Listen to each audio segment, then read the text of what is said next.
My name is John Shuck, and I'm a Presbyterian pastor from Portland, Oregon.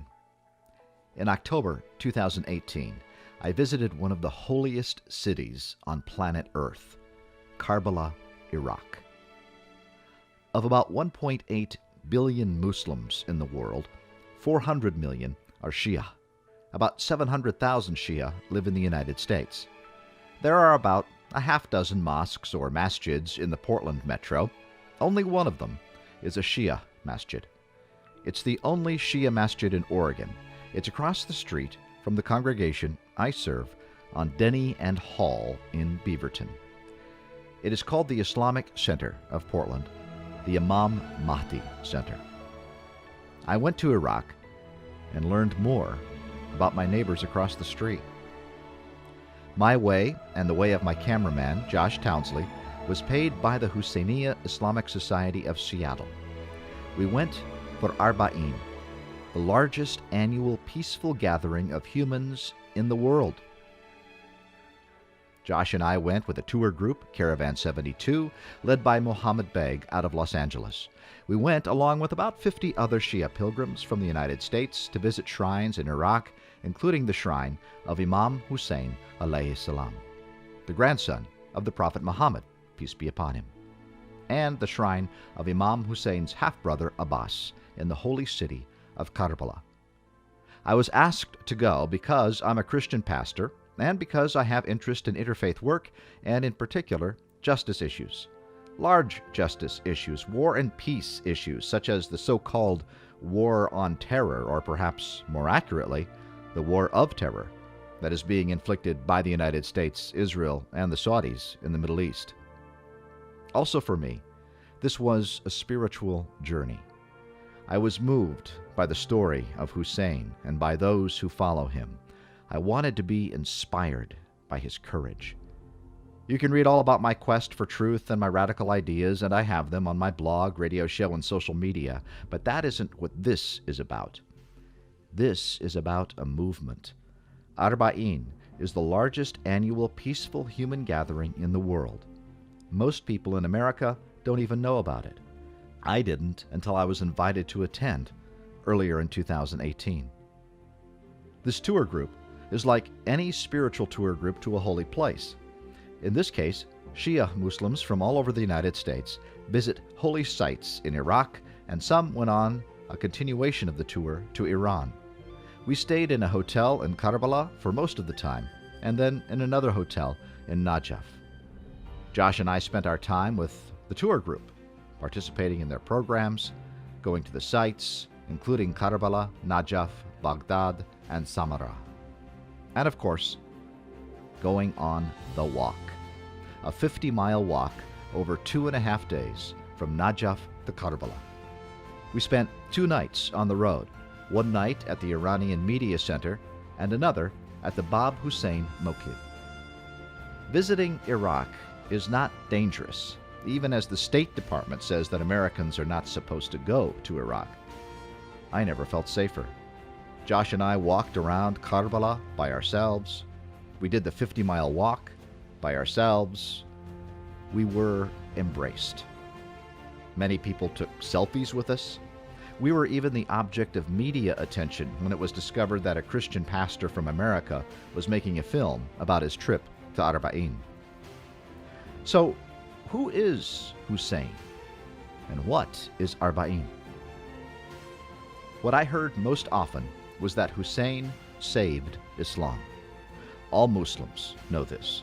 Both Sunni and Shia honor Hussain.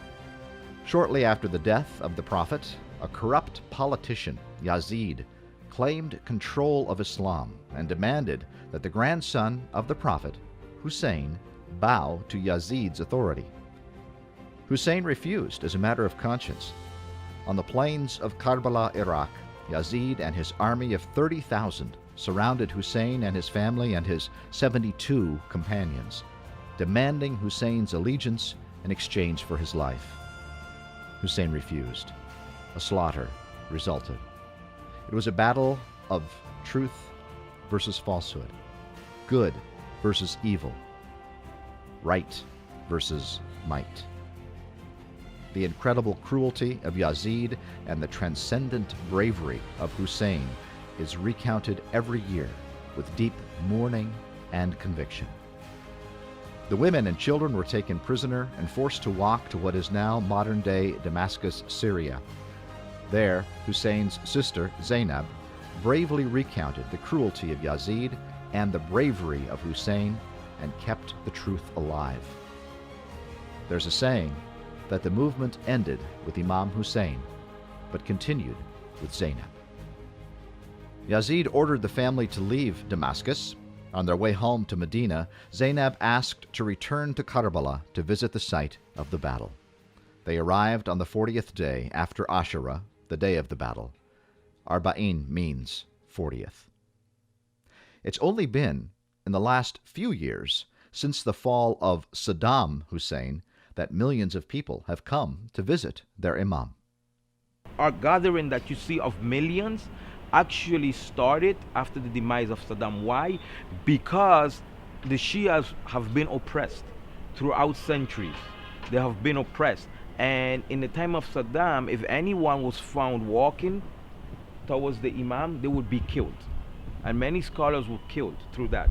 So the Shias, they saw that opportunity now we are free. And now we are able to go to our Imam freely. So because of this, people, they take on that burden of and that hardship of walking towards the Imam because of that love, to show that now we are free. And now we can express that love towards Imam al-Hussein. During the time of Saddam, the walk was illegal. Actually, there was kind of local uprising in Najaf back in 1977 when the government, the Ba'ath government, decided not to allow anyone to leave Najaf. But a group of youth people, they challenged that and they ran toward Karbala. And Saddam Hussein brought big brigades and many parts of the Iraqi army to block the road, and they arrested thousands of people. Actually, myself, I was arrested in that event. And we spent many days in prison, and they killed some people and tried to scare the people of it, because they consider that a real challenge to their authority. And this is when they started not to allow any people to walk. But that did not stop people to go walking, but it wasn't as such public event. People would sneak in the night and go walk, or people will go not walking through the main roads, that's what you witness, which is the main road between Karbala and Najaf. They would go through the back doors, within the rural area, so the government will not detect them. But now people come from over 60 countries, some walking hundreds of miles. This walk that's happening right now is a new phenomenon. And it didn't start by any planning. No one planned it. It's just that after years of subjugation under Saddam, people were not even allowed to mourn and cry. No one was allowed to come here to even show their love. So after years of subjugation, when freedom was found, it just happened that people, when Arbaeen came around, they just felt that, you know what, I'm just going to go. They left their homes and started walking. They didn't want to take a bus or anything, they just started walking. How would someone understand it? Like, for example, in a very crass example, I'll give you like Forrest Gump starts running, There's no reason, just felt like it. And you just feel like that, I want to do this, that's it. The passion came in and you just walked. And you just came and you made yourself available, and then just grew from there. It grew. So it's something that is new and it's just naturally there. We don't know, and there is no one who made the plan that, okay, you know what, this is written in religion that we have to do this. It wasn't like that. It just came about, and how it came about, the wisdom, what's the divine intervention in that, I don't know. No one knows yet. We are still trying to figure it out. But all we know is that we are enthralled in the passion of the moment. That's it. The walk to Arbaeen is a time of mourning. The entire walk is a constant prayer. Poetry that recounts the sacrifice of Hussain for Islam and for all humanity is recited in Arabic, Urdu, Farsi, and many other languages. Often, this mourning includes a rhythmic beating of the chest called matam.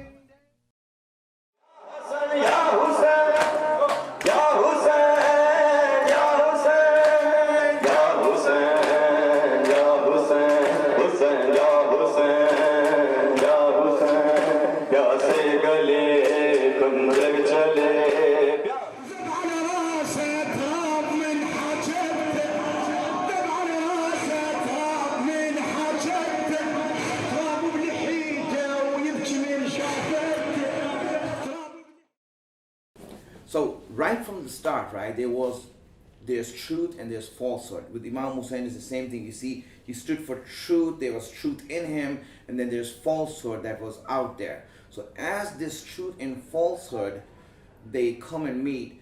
Falsehood on that day of Ashura, the army there on Ashura, when they killed Imam Hussain and they captured his family, they started beating drums of victory. And they proclaimed to the world that they won and Hussein has lost. And that was more hurtful for the family of Hussein than even his death. The fact that they proclaimed victory. They beat the drums of victory. But divine decree would have it such that after that day, until the day of judgment, that the drums of victory are going to beat. And these are the drums of victory of Hussein. We are claiming to the world that truth has won. And we are making noise too, so the whole world can listen to that noise and that beat and know that this is truth that will always win. All along the road, between Najaf and Karbala, are mokibs. They provide rest, relaxation, food, and my favorite, Iraqi chai, strong and sweet. The people of Iraq are the hosts. They save up for the year to provide comfort and hospitality to those who are visiting Imam Hussain. On the first night, we stayed at the Iranian Media Center. 2 people gave up their cots for us.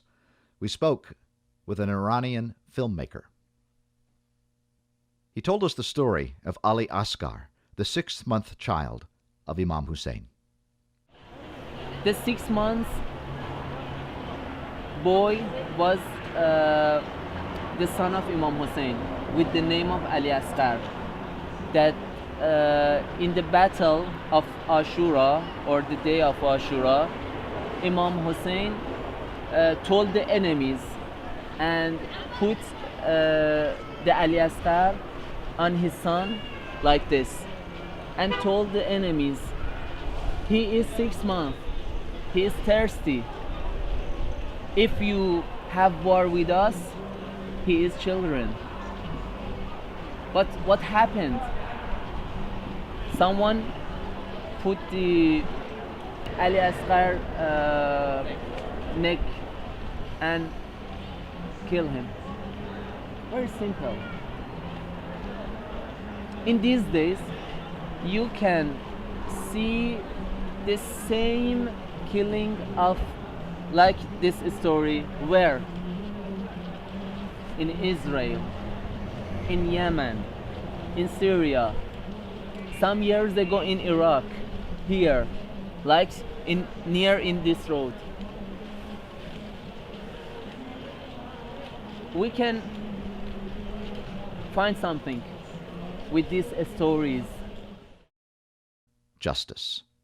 That is the main takeaway from all of this. The courage to stand with the oppressed against the powerful.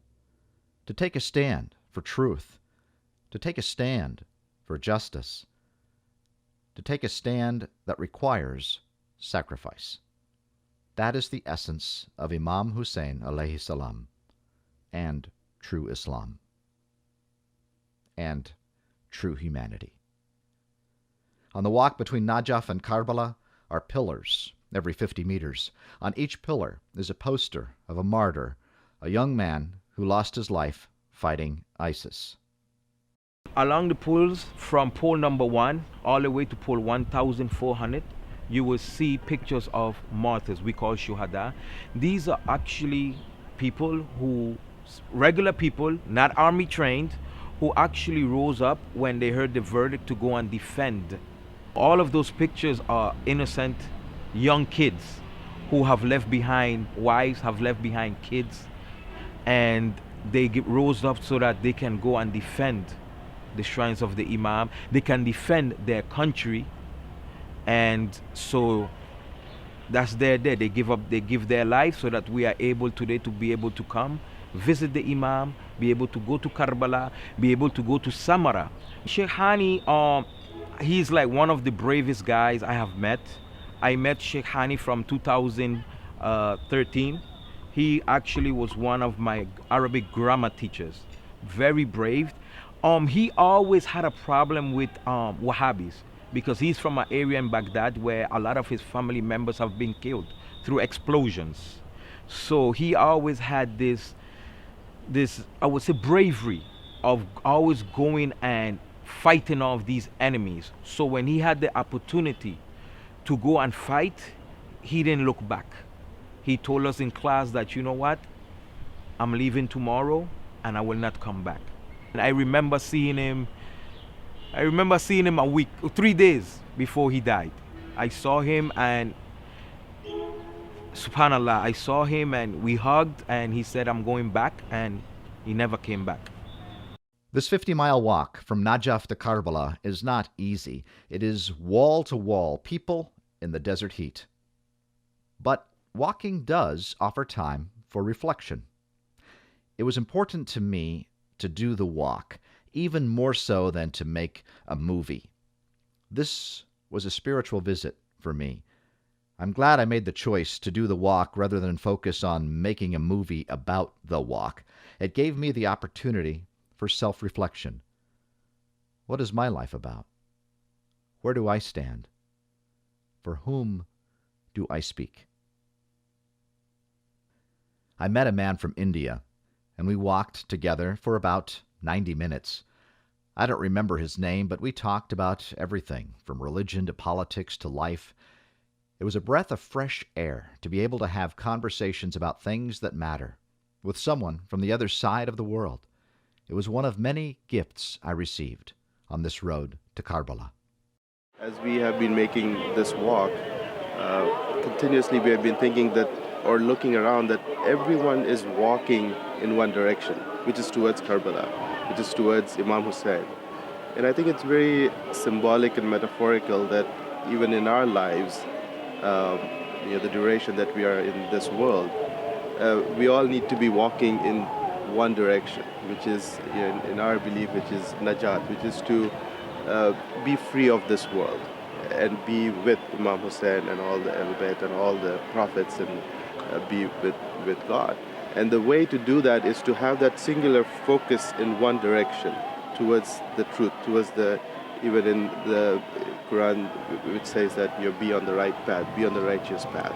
And this feels like that's what we are on. We are on this righteous path. Everyone is moving in that same direction. Everyone has this dedication. Everyone has this intense love for Imam Hussain, which is drawing them all. We saw young and old and people who can't walk, they don't have shoes.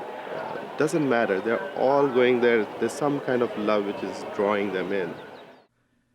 On the second night, we stayed at the Bab Hussain Mokib. Again, 2 people gave up their mats for us. This is a huge mokib with sleeping accommodations for 4,500 people. Karbala, Iraq, is not a wealthy city. The electricity goes off and on. The water is bottled. Yet, the city receives 15 million people during a 2-week period. It's as if the streets themselves expand. You know, when the companions of Jesus came to him and they wanted to see a sign, And they say, show us a sign. And the sign was the table spread, the Last Supper, we call it. And from a piece of bread, he was able to feed how many people? We see it here, the same thing. The same thing here. You will see that these people throughout the year don't got nothing.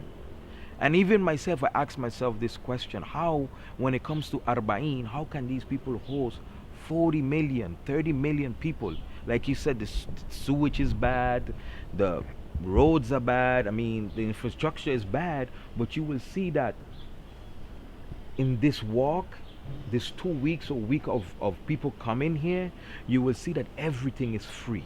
They give their houses, they give every little thing that they give it. How is a miracle from God? This is something that is unexplainable, just like the table spread, and I mean, I this is something that buzzes my head every time, just thinking how many animals they killed, how many food they give, how many water they give, and then you will see after Arbaeen they go back to suffering. But when it comes to Arbaeen, it's like you will think that everybody in Iraq is rich.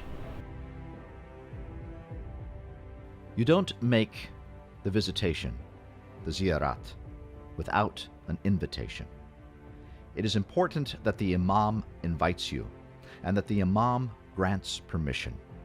So all of the visitors, all 15 million plus, are believed to have been invited. No visitor is unwelcome. No visitor is anything less than a blessed beloved of Allah.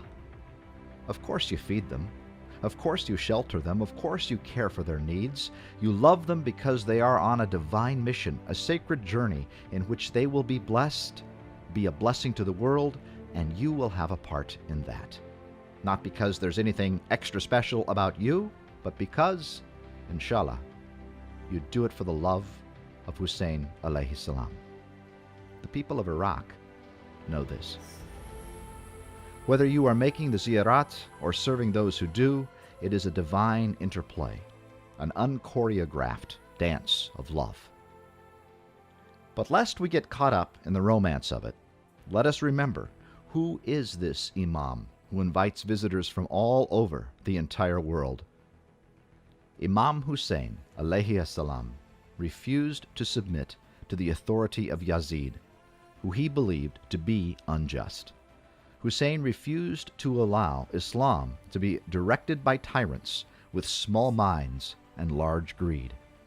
His brutal slaughter and the slaughter of his 72 companions on the plains of Karbala 1400 years ago was a tragedy of cosmic significance. But it was something else. It is a victory. It is a tragedy that repeats itself all over the world, and it is a victory in the hearts of those who will not allow that tragedy to be the final word on the matter. The invitation to visit Hussain alayhi salam is the invitation from his own lips. As the battle ended and Hussain faced his own end, he called out to the world, to future generations, "Is there anyone who will help me?" The response is from any in the world, regardless of religion or culture or language. Labbaik, Ya Hussain. Here I am, Hussain. لبيك يا حسين لبيك يا حسين لبيك يا حسين لبيك يا حسين. Hussain is the name of justice. Hussain is the name of sacrifice. Hussain is the name of braveness. Hussain is our symbol. Hussain is our passion. Hussain is our love. Labbaik, Ya Hussain. Here I am, Hussain, can mean so many things in a world that is soaked in the blood of injustice. It can mean that I will bear witness to what I think is true, what I think is just, what I think is good, even if it means I will have to give up my own life. I will fight the Yazids of the world on behalf of the poor, even if the odds are 30,000 to 72. Inshallah. There's a phrase that we hear from the story as we grow up, and it's every day is Ashura and every land is Karbala. And I think that that is one of the most powerful reminders for how timeless this story actually is. It's reminding us that every day is Ashura, so Ashura being the day that Imam Hussain was killed. Every single day there are people losing their lives or facing oppression in one way or another. And every land is Karbala. It's happening everywhere in the world, even here in Portland, in the United States, in the developed countries. There's oppression happening everywhere and in every single generation. I don't want to leave with a false impression. I was embraced, but that should not be mistaken for, it's all good. It's not all good. The United States has rained destruction and death on Iraq. Millions in Iraq, Afghanistan, Yemen, Syria, Libya, Palestine have died and are still dying because of the United States and its misguided foreign policy and its support of Saudi Arabia and Israel. War drums continue to beat against Iran for no good reason. I came as an ambassador. I hope others will come. I hope American media will come. I hope other Christian pastors will come. Come and see what is happening, talk with real people, and be advocates of true peace, peace that comes from justice.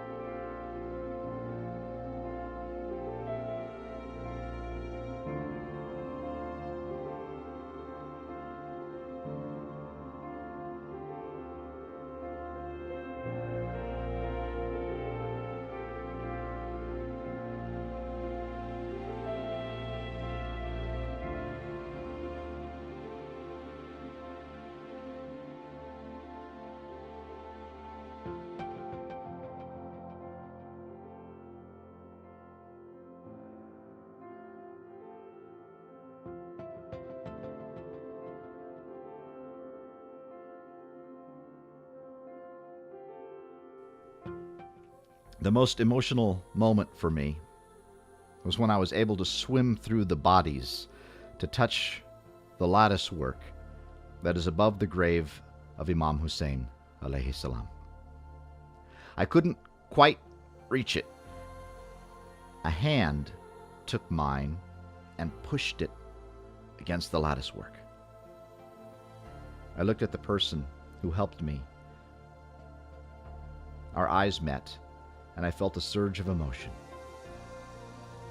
It was as if Imam Hussain alayhi salam was calling me to give myself for truth. I'm a Christian pastor, but because of my encounter with Imam Hussain alayhi salam, I have received a renewed faith in the work of Jesus and Hussain, peace be upon them both, for justice and truth. Jesus and Hussain are brothers. They are one. If the human race is going to survive, we all must be one.